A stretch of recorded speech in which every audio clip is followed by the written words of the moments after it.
Hot flashes are not normal. They're common, but they aren't healthy normal.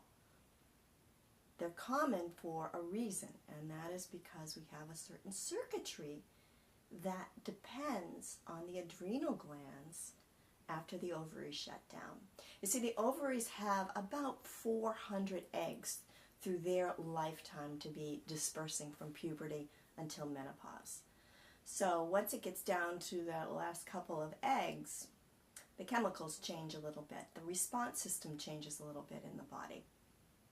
So I like to draw this out on a board, which I don't have right now, but I do this in the workshop.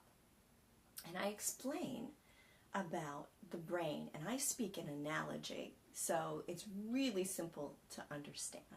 If you look at your hormonal system, your endocrine system, like the postal system, that's right, the postal system, and it actually works pretty well in this country. I know, I've lived in South America where it doesn't work very well at all. So let's take the U.S. Postal Service because it's quite dependable. You have various systems in your body. So you have your nervous system, that's like your electrical system, right? So if you cut yourself on your hand, which I have done in the past, when I went to the hospital to get stitched up, they wanted to know if I had feeling in my fingertip. Because what they wanted to know, if I had cut one of those pathways, those electrical pathways that stem from your brain and spine. And luckily I didn't. So that's your nervous system. Your nervous system runs on electricity, bioelectricity. Then you have your circulatory system, the blood that goes through your body. It goes through your arteries and it goes through your veins. Well, we use that word artery when we're talking about the highway system too. So consider that your highway system, your interstate, and your little side roads.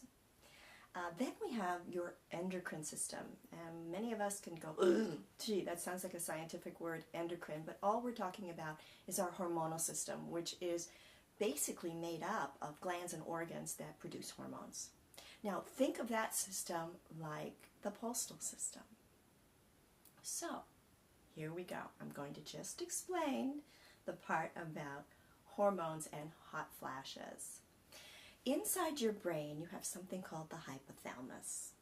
The hypothalamus needs to communicate with the pituitary gland and then your ovaries.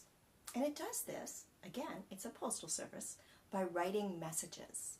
So just imagine that the hypothalamus writes out a message, or like an invitation to come to a party, and writes the message, puts it in an envelope, seals it up, addresses the envelope to Mr. Pituitary Gland, or Ms. Pituitary Gland, sticks it in the mail, and that goes over to the pituitary. Ms. Pituitary opens it up and sees it has some instructions, and its instructions are to send out a different kind of invitation, but close, hormones again, luteinizing hormone and follicle stimulating hormone. Let's just call them LH and FSH. And that's supposed to go down to the ovary, signaling the ovary to take action. Well, it gets written down, it gets put in an envelope, it gets sealed up, the stamp gets on it, and it gets sent down to the ovaries. Now, we're at about 400 eggs now, and running out of eggs, running out of energy. And the ovaries get the letter, get the hormones of FSH and LH.